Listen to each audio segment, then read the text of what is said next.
Thank you, Buford. Well, hello. It is time for a hot take. And I think it is simply that Titanic is good, actually. James Cameron is a very specific type of genius that all nerds kind of wish they were, and I imagine that is why so many people are so eager to hate this guy, and not just because of his not-so-secret reputation of being a tremendous asshole. And I'm going to demonstrate this particular brand of genius by drawing a comparison to, of course, what else? Phantom of the Opera. No, please don't leave. I swear this isn't a bait and switch about Phantom. I'll keep it short. A good production of Phantom of the Opera will have you responding to the actors, as is the case with the 25th anniversary cast, and the chemistry between the actors nearly sucking their souls out of each other's bodies from the sheer intensity of it, more than the flashy set pieces. This lies in contrast with the most recent and umpteenth time I saw Phantom on Broadway earlier this year for my podcast, where the cast was so lacking in everything that the biggest reaction/applause from the audience were for the set pieces, not for the actors. The audience applauded for the chandelier, they applauded for some of the stunts and the badly aged pyrotechnics, but for the actors it was more of an applause of obligation, if at all. In fact, there was hardly even a standing ovation, and I never see begrudging standing ovations at Broadway shows anymore, at least in the before time. And if they enjoyed the spectacle, that's fine, that's whatever, but if they didn't connect with the actors, if they didn't connect with the performers, then that's not going to make the thing stick with people. Which brings us to Titanic, a film so wrapped up in spectacle, it's kind of hard to imagine that James Cameron had any room in his brain for anything but spectacle. But people came for the spectacle. They did not stay for the spectacle. They stayed for the story, the characters, the je ne sais quoi, the iconic love story. This requires skill. And it is iconic. The film still lives strong in our lexicon. The meme's immortal. Kate Winslet. DiCaprio. Perfectly fine. We have no choice but to stand. Compare Titanic to Avatar, which, despite what the Walt Disney Company would have you believe, And now everyone, including me, who has ever dreamed of visiting this extraordinary world can explore its astonishing landscape. usually solicits a lukewarm meh from people when you bring it up. Except for dads. Maybe they remember, like, the special effects or the 3D or Bill Wellington, Chris Cumberbatch, you know, that guy that was in the movies in 2010. But there's not much memorable about the story itself. When people think about Avatar, they think of the technology upon which it was hyped. And then they probably make a Blue Pocahontas joke. There are those who are kind of into the world-building elements, I can't tell how ironic this is, and I actually know her. But no one is terribly invested in the story of Jake, Sully, and Neytiri. But with Cameron, up until his slip really started to show with Avatar, he was very good at balancing spectacle with story, but up until Titanic, usually giving the edge to spectacle, because that seemed to be more where his interests lie. In the case of Titanic, it was the biggest spectacle in cinematic history. But at the end of the day, the story is what remains. It is what sticks with people. Cameron has done this before by turning his love of deep-sea diving into the 1989 film The Abyss, a lesser-known Cameron joint about deep-sea aliens, but that fixation on deep-sea diving leapfrogged eventually into a fixation on the newly rediscovered Titanic in the 1990s. Cameron spent a ton of his own fortune on diving and Titanic stuff. And, you know, I've always been interested in the ocean. So there's a certain transition point where I realized I was heading toward making a film on that subject. And before long, like so many YouTubers after him, he looked at his greatest interest and thought, hey, I could monetize this. Turn down for what? And so monetize it he did, with one of the most expensive, remarkable, and memorable movies of all time, Titanic. I'm the king of the world!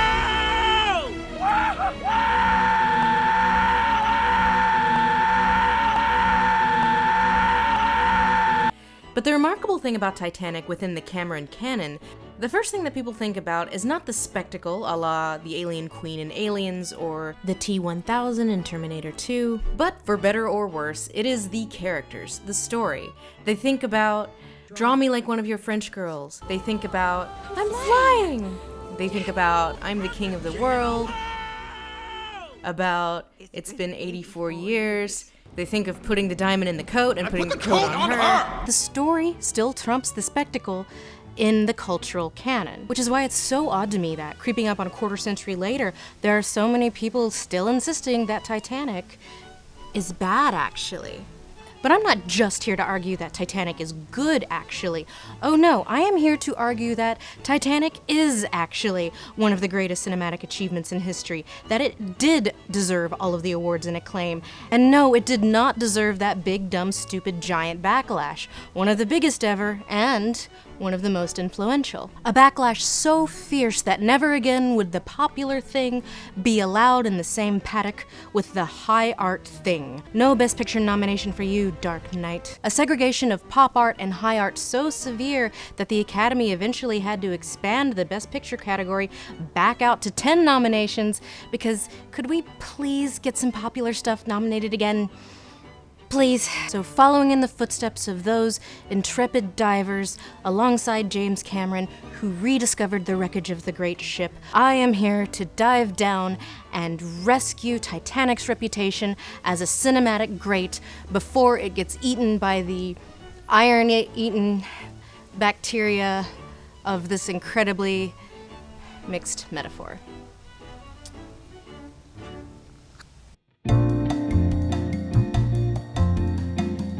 Titanic is one of those movies that, when I feel like people try to articulate what they don't like about it, they tend to be grasping at straws, or declaring certain elements to be subpar when I'm like, am I missing something?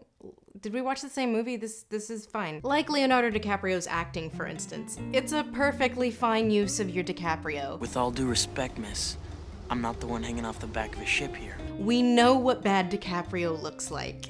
And your love has meant nothing to either of us! No!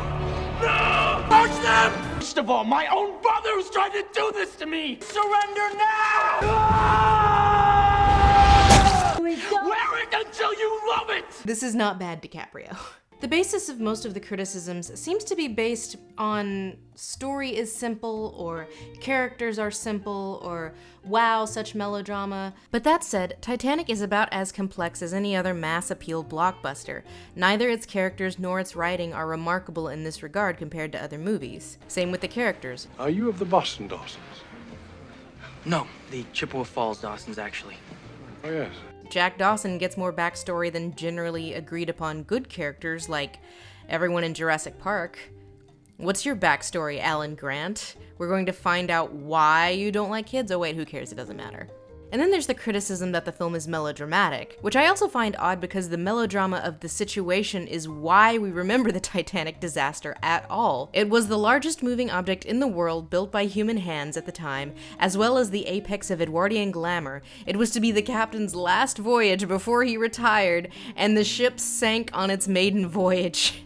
Any publisher would throw that concept out for being way too over the top if it had not actually happened. It is a fundamentally melodramatic historical event, so there's not really anything tonally off about having a big emotions romantic epic on board the ship right before it sinks. Simplicity, likewise, is a fine line to walk. A storyline might feel simple after you've watched a movie 400 times, but one must also consider how a story lands to a first-time audience, as well as repeat viewers. Not to be that guy, but now that I'm a writer now.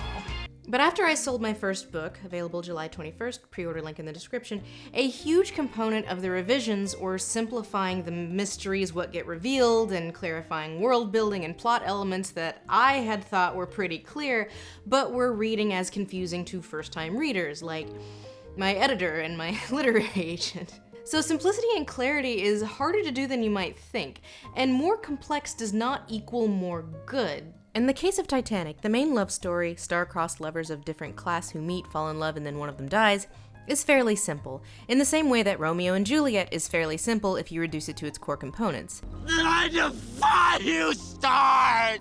But it has to balance its bulk with a bunch of other subplots, both with tying in the two mains and with the fate of the ship itself. So the film needs to walk a fine line: spectacle versus emotional core, melodrama versus absurdity, sincerity versus irony, and all the while appeal to as many people as possible. Cameron himself described his script as intentionally incorporating universals of human experience and emotion that are timeless and familiar because they reflect our basic emotional fabric. And all the while I feel I'm standing in the middle of a crowded room screaming at the top of my lungs and no one even looks up. In response to the accusation that the film is cliché, Cameron said, LA Times critic Kenneth Turan mistakes archetypes for cliché. I don't share his view that the best scripts are only the ones that explore the perimeter of human experience or flashily pirouette their witty and cynical dialogue for our admiration. You dropped this, King. It's from my masterpiece Starscream. It's the only crown I have. And of course, the mere audacity of that attempt is a strike against the movie's favor. It's trying to be populist trash. Which leads us to another common criticism, that the film is too base.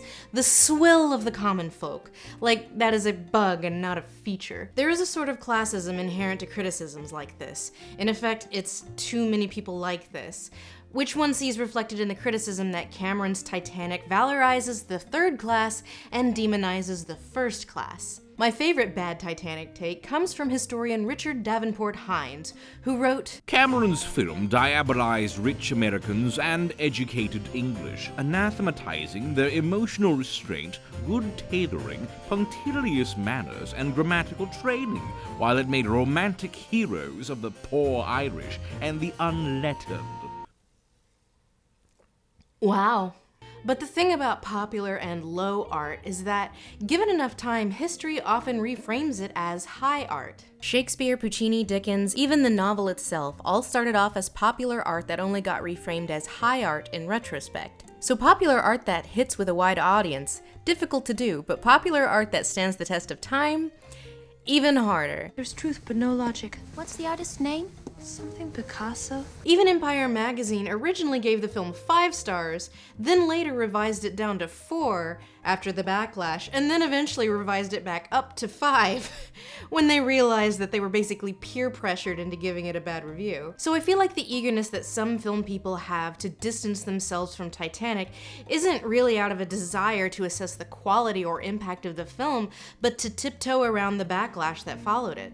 And even if you're too young to remember the backlash, you can still probably feel it in the atmosphere. Like, saying that one of the most successful movies in history is good, actually, is a ding against your credibility. Are the masses really that stupid? That if they like the thing, it must be because the thing is bad, actually? Well, if one must descend into the trash pile in order to admit that we enjoy the thing, then this is where we live now. Because we're not going outside anytime soon. Why this shipwreck? You know, why not the Lusitania? Why not the Morro Castle? Why not the Atlantic? I mean, you've got, the biggest ship in the world. It's on its maiden voyage. You've got the president of the company on board that owns it. You've got the builder on board, and it hits an iceberg and then it sinks so slowly that you've got all these hours for all this drama to be acted out. But there's way more to it than the drama of it all. The time period in which it happened is also, of course, relevant. The Edwardian era, and yes, this counts, was the last before the advent of modern warfare. With World War I came all of this senseless death and carnage, then World War II, where a solid 3% of all of humanity died, then the nuclear age, and of course the sword of Damocles that hangs over us to this day, climate change. So it's almost like a simpler world went down with the boat. A more civilized world, a more glamorous world. It's always oversimplifying to say it was a simpler time or a more innocent time, but that is kind of what it felt like. Similar to Downton Abbey, which basically captures the last gasps of aristocracy before World War I in England. Do we know anyone on board? Your mother knows the Astors, at least she knows him. Titanic does the same. Yes, class stratification and inequality are still major things today, but there's no glamour to the social lives of like Mark Zuckerberg or Bill Gates. You're saying you teach them that they have chores. They have chores. Your kids have chores. They have responsibilities. They have chores, they have responsibilities. Yeah. Now, flaunting your wealth is what the kids call a bad look. Cameron was far from being the first or only person to wring the entertainment potential out of this tragedy of errors. In fact, it was only weeks after the ship sank that studios around the world began producing dramatized films, one notable being the silent short Saved from the Titanic, released a cool 29 days after the shipwreck and starring a survivor of the disaster, Dorothy Gibson. But the heyday for the Titanic dramatization came in the 1950s. There was a 1953 Barbara Stanwyck film simply called Titanic, which is a wildly inaccurate, fanciful piece of fan fiction.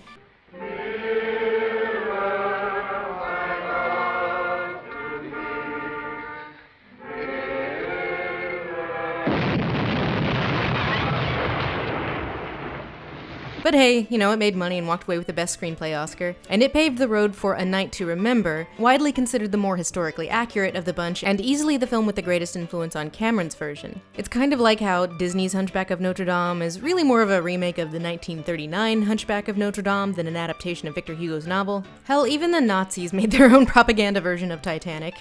And this version took the narrative of J. Bruce Ismay, wealthy coward who survived, and turned him into an evil, greedy Jew who was also a coward that survived. Because of course they did. Ich verlange einen Platz im Boot, Captain Smith. Ich verlange einen Platz! Haben Sie mich verstanden? Nein, nicht, du hörst mich. And as a side note, perhaps the person done dirtiest by history and dramatized versions of Titanic is J. Bruce Ismay, who was the highest-ranking official on board the Titanic who actually survived. And he's the guy in the movie who's pushing the captain to make the boat go faster. The prisoner's the size of Titanic. Now I want them to marvel at her speed. In real life, Ismay was not the living embodiment of hubris. While he did get on the last lifeboat, there is little evidence to support that he actually ordered the Titanic to go faster. Most of the people who saw him on the boat actually testified that he helped save people, and only hopped in the boat because there were no women and children around to take the space. And a lot of the Ismay hearsay was established by William Randolph Hearst, who hated Ismay. And Cameron knew this, so why include it? Well, because according to Cameron, people expected to see it, and so he's here in this role to play to people's expectations, to give them what they want. The 90s resurgence of Titanic interest most likely came about as a result of the wreckage being discovered. There was a TV miniseries from 1996 starring Catherine Zeta-Jones in a role quite similar to Rose. Just breathe, darling. Just show them you can breathe, darling. Just breathe. Just breathe. There was a musical from 1997 called Titanic, a new musical, written by Maury Yeston and Arthur Coppett of Nine fame and this, Proto-Phantom. And while this musical swept a very low-energy Tony Award season, winning 5 awards, including Best Musical, it ranks pretty high on my Hunch the Musical scale of musicals. I got a hunch, this is love. It wasn't that historical movies were or were not particularly big in the 90s. For every Braveheart and Dances with Wolves, you had big disappointments like Far and Away and Cutthroat Island. And history is increasingly unkind to the former two examples.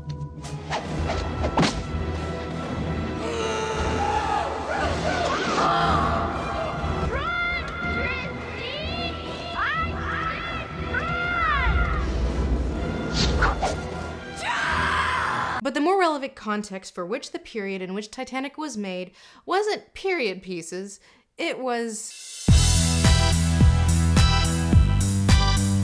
There are different cycles for nostalgia, and so far the ones we've discussed that are relevant to Titanic have been 40-year cycles, with a big resurgence of interest in the 1950s, and then again in the 1990s. But arguably the most consistently lucrative nostalgia cycle is the 20-year cycle, because generally it applies to a demographic who are, they're kind of getting settled in life, getting married, having kids, buying houses. That was the thing people our age did in the 90s. And now they're, feeling wistful about their lost youth, and they want to go to the movies. Think of how Grease, a huge hit released in the 70s, was nostalgic for the 50s. You have your Brady Bunch and all sorts of sitcom remakes that were released in the 90s, nostalgic for the 70s. Sure, Jan.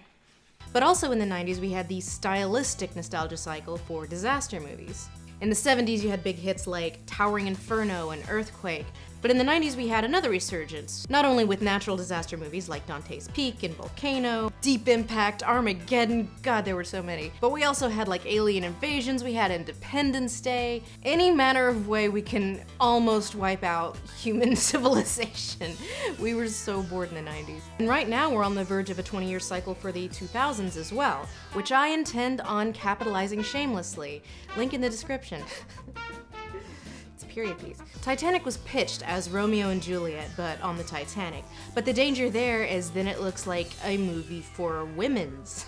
Look, is it a boy movie or a girl movie? We had to choose. And I could go into the convoluted nightmare of the production of this movie and how all signs pointed to failure, but really that would deserve its own video. By virtue of the fact that Cameron was a proven hitmaker, studios gave him a lot more money and freedom than they would have to other directors, which is partially why Titanic is allowed to so completely inhabit both worlds, both shamelessly romantic and a textbook 90s disaster movie. But because the studio was capping costs, Titanic didn't have anything like the marketing push we see in big movies today. So a lot of its success really did kind of come by word of mouth. And the fact that, for the most part, Hollywood failed to repeat the success of Titanic, and we'll get to that, tells me that they never really understood why it was a success in the first place. I mean, attempts were made, and I'll get to that in a minute. But first, I would like to talk about... A lot of people joked at the time about who would want to see a Titanic movie because, you know, we all know how it ends, right? So within the text of the film, the audience needs an incentive to engage with the story outside of simply knowing how it ends. See, previous Titanic movies or musicals just told the story as a period piece, but Cameron's film uses the modern day and a self-insert character named Bill Paxton as James Cameron's, if you'll excuse the term, avatar. Meet Bill Paxton, played by Brock Lovett, our James Cameron insert who only cares about the money, not the science. He's in it for the money, not the science. He's in it for the glory, but doesn't really understand the heart of the tragedy. You know, he doesn't get it, and that's where Rose comes in. She's gonna tell her story, and then he's gonna get it. Part of the reason Titanic was such a hit was because audiences were really starving for deeply sincere emotional content. But if you're gonna go that route, you can't just bust in with the high melodrama. Look, it's the 90s, kids. We are all irony poisoned, the president is being impeached over a blowy, politics are for suckers and nothing matters.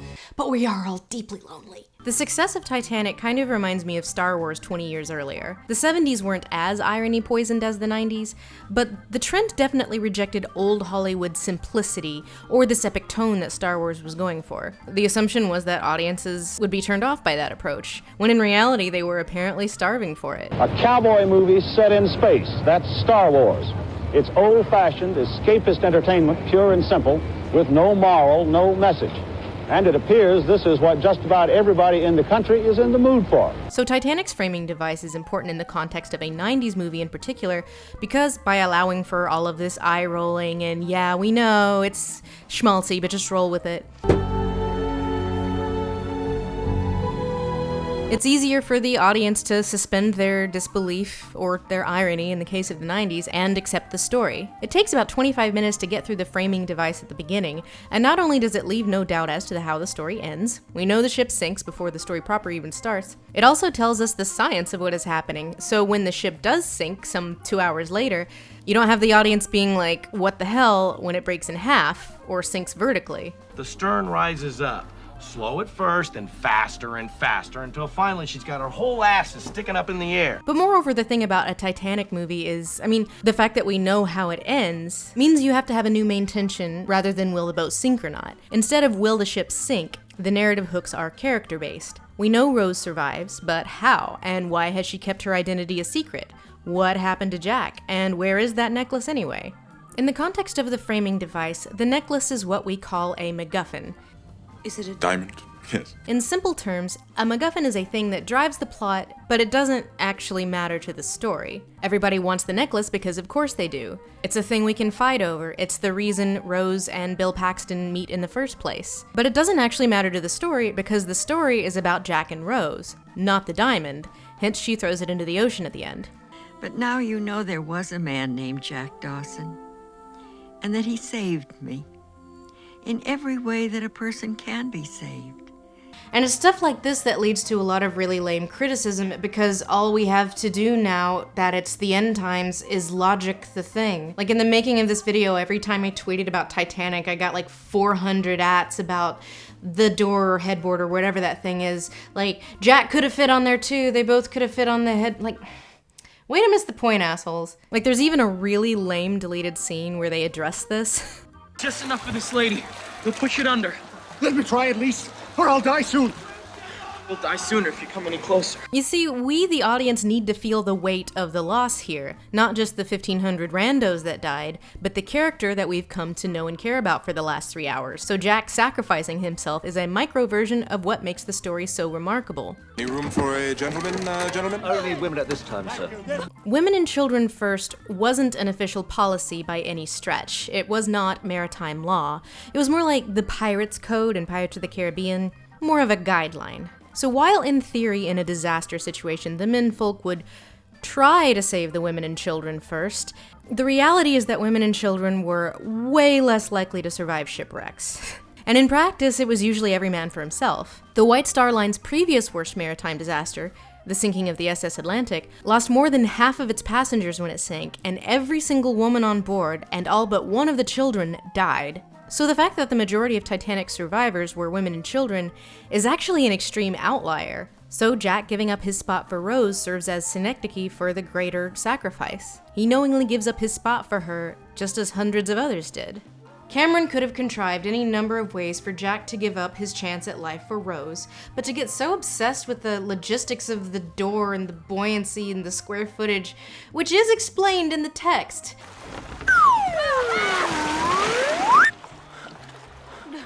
So to focus on that instead of the simple plot element of Jack sacrifices his life for Rose is to completely miss the point. If you want to contrive some other way for Cameron to have gotten this across, leave me a comment. Boost my algorithm rating. I promise I'll read each one. Thank you for that fine forensic analysis, Mr. Bodine. Titanic is functionally two movies. In the first half, the Romeo and Juliet love story, and the second half, the action movie, which again should not work and is really difficult to pull off, but in practice, the first half serves to make the audience care about the thing, the ship, the people on it, the love story, and then the second half takes it all away. The two halves have completely different tensions, the first half being the will they won't they get together, the second half being who will survive and how. To again quote Cameron, you have to care about the ship in order to care about the sinking. I have built you a good ship, strong and true. The best case for what works about Titanic can be made by comparing it to its most blatant ripoff, Pearl Harbor. Pearl Harbor is a love story set against the backdrop of a major historical tragedy, in this case, a surprise attack that led to the US entering World War II. There are more obvious ripoff elements, the score.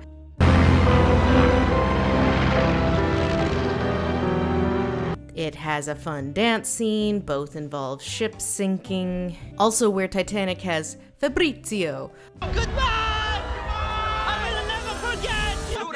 I go to America! I can see the Statue of Liberty already.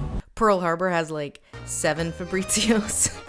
Here's a Fabrizio, there's a Fabrizio, Fabrizio, Black Fabrizio, Lady Fabrizio. But it's not what the movie takes from Titanic that makes Pearl Harbor such a failure, it's what it lacks. Pearl Harbor approaches its love story with the same logic as the clowns from the original animated Dumbo approach, laughing.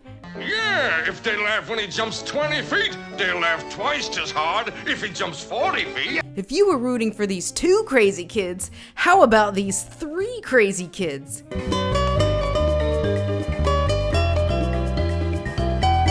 Yeah, so love triangles are generally pretty frustrating narrative devices, especially if the narrative isn't serialized like in a TV show or a book series. You've got to be kidding me. And when they do work incorporated in something short like a movie, it's where the choice is obvious. My fiancé! Yes, you are, and my It's not who will Rose choose, it's will Rose get away from the bad one. Again, the choice is simple, and in this case, simple is not bad. You jump high, jump right. In a movie, you just don't really have enough time to develop 2 relationships well enough to the point where it's like, oh wow, I wonder who she'll choose, Team Jacob. But the real difference between the romance in Titanic and the romance in Pearl Harbor goes back to the simple screenwriting question of want versus need. A motivating want that drives the plot, and a character arc defining need. Again, for another example of simple is not bad, Michael Jordan wants to be a baseball player, and this is what serves as his character motivation in the first act of the film. But when, because of some space monsters, the only thing that can save the world is someone with mad basketball skills, he realizes that he needs to go back to basketball and that his true place is on the court. Man, leave the baseball player alone, man. You know he doesn't play basketball anymore. Michael, do you hear that? They don't think you can play the game anymore. There's only one way to find out. But at the beginning of Pearl Harbor, none of the main characters want for anything before they meet and fall in love, except for Ben Affleck's dyslexia maybe getting in the way of him becoming a pilot. I'm never gonna be an English teacher, but I know why I'm here. to be a pilot. And you don't dogfight with manuals. Which is immediately resolved anyway. In Titanic, Rose is our point of view character, and she's the one who's really missing something in her life when the narrative begins. She is repressed, she is lonely, she is desperate to break free and feels like there's no way out, until she meets Jack. And Manic Pixie Dream Jack helps her complete her character arc. But in Pearl Harbor, no one really wants for anything, let alone needs it. Kate Beckinsale has her girlfriends, Affleck and Hartnett have each other and their terrible southern accents. I don't want to teach loops and barrel rolls, I want to be a combat fighter. So no one is lonely or unsupported. No one is missing something critical in their lives that might be improved by having a soulmate. They're just attractive people who are attracted to whoever, I guess. I suppose the argument could be made for Beckinsale's character needing something after she thinks Affleck is dead, and she falls head over ass into bed with Josh Hartnett, but it's like, personally, if I see someone filling the gap of their dead lover with his best friend, I mean, it's not that that can't be compelling content, it would make for some great Real Housewives drama. You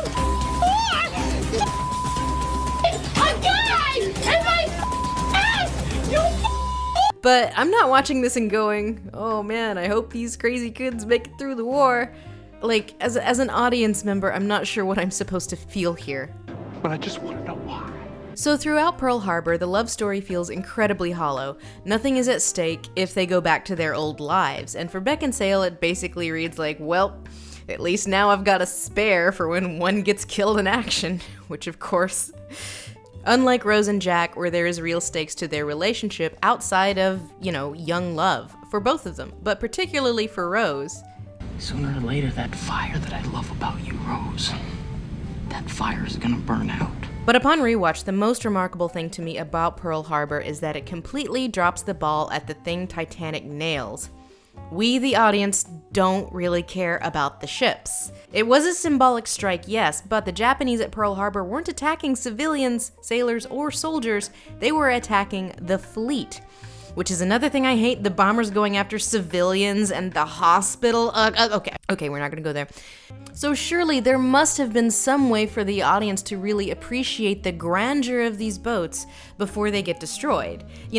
Make us care about the fleet before you sink it. We're being bombed, get up! Pearl Harbor rips off Titanic just enough to be frustrating, but it misses what makes those elements in Titanic work. That it succeeds in making you care about the ship itself, and it makes you care about the love story, in no small part because they are intertwined. When the ship docks,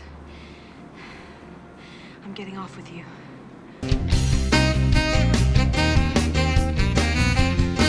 So in light of the fact that Broadway is shuttered and will remain so for a long time, I saw Hadestown again recently for my podcast, and at the time, seeing it yet again, I felt kind of gratuitous, like I was being really extravagant, I don't need to do this. And I don't think I would have felt that way if I had known that there was about to be no more theater. But the thing I love the most about Hadestown is it's a story that, is brave enough to have a tragic ending, but also takes the time to really explore the appeal of stories with tragic endings.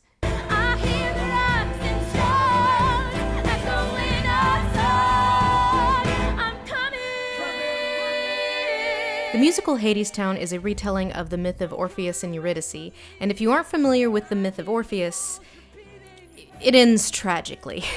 But the remarkable thing about this musical is, as you're watching it, it invests far more in the love story than the original myth ever could. And by the end, it makes you believe that, like Jack and Rose, those crazy kids might actually make it out this time. And if you know the myth, but this is your first time seeing the musical, it genuinely draws you in and makes you wonder, are they actually going to change the ending? Because that's kind of where it feels like it's going. They don't. But there is more to Hadestown than the tragic ending. It uses that ending to demonstrate the narrative appeal of tragedy and why certain stories get told and retold over and over again. A well-told tragedy appeals to the human desire to hope.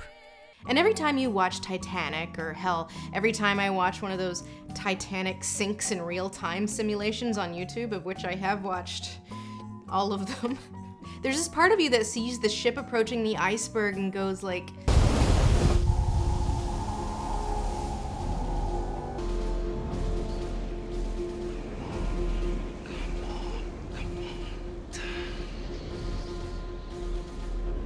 Like even 23 odd years later, there's still tension there because you still kind of hope that this time they might get out of it. But even upon rewatch, you still feel that story tension. And you don't leave feeling upset because the tragic ending is a satisfying one.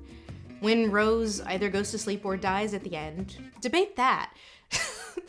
Not the stupid door. And she is spiritually reunited with everyone who died on the ship.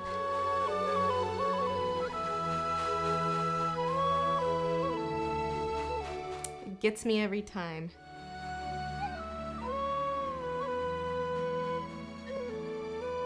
We chose this topic as we were developing a different topic that was more topical, but also more heavy and a little too heavy considering the circumstances.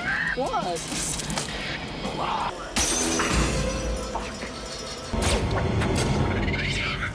And when we found ourselves much more drawn to wallowing in nostalgia than examining the current state of things, we thought, hey, maybe that's what the people need right now instead. The trash pile is where we live, and that's fine. But even still, this episode was difficult to write because writing about how a thing is good, actually, especially one that nerds don't universally agree on, is surprisingly hard to articulate. And I think because, especially on YouTube, it puts you in a defensive position, and that in and of itself is harder to write. But more importantly, it's also what YouTube's algorithm recommends and what people want to watch. Thing bad content tends to get way more views, but moreover, you're also opening yourself up to vulnerability and points of attack. As one example, and this is not even something I said on YouTube, I said a nice thing about someone else's book, a very popular and award-winning book at that, in an interview for Newsweek. And I saw in a Reddit thread saying that said book that I said the nice thing about was not good, actually.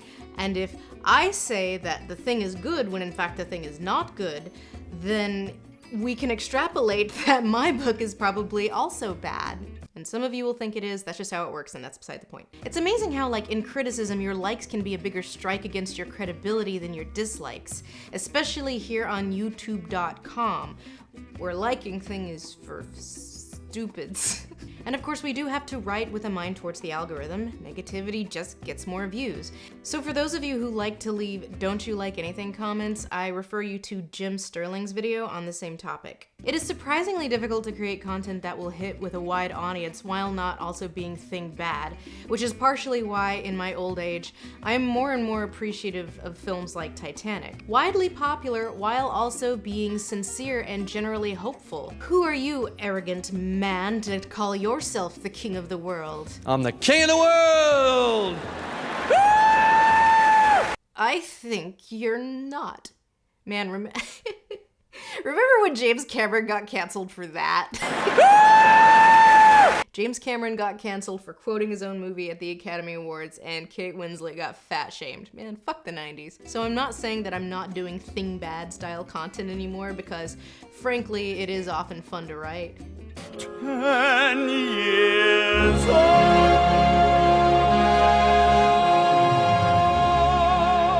But it is an interesting challenge to do more exploratory topics, or in this case, thing good content. And who better to emulate in that regard than James Cameron?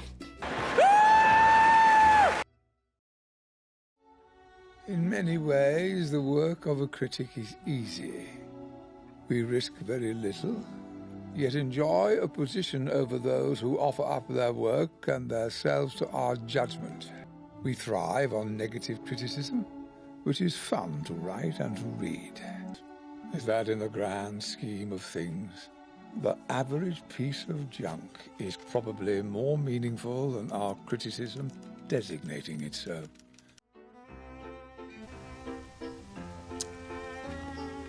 So you remember like 6 months ago when I said this is going to be the shameless self-promotion section of the channel?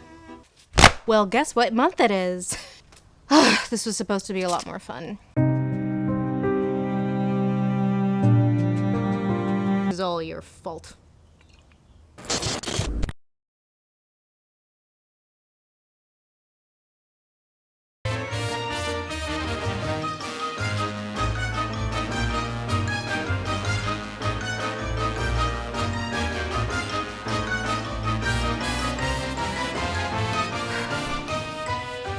That's it. That's all she wrote.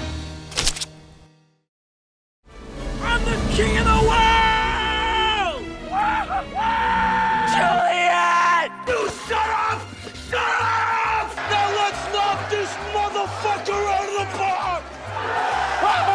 Wear it until you love it! Where is my beautiful sister? Fuck you, April! Fuck you and all your hateful...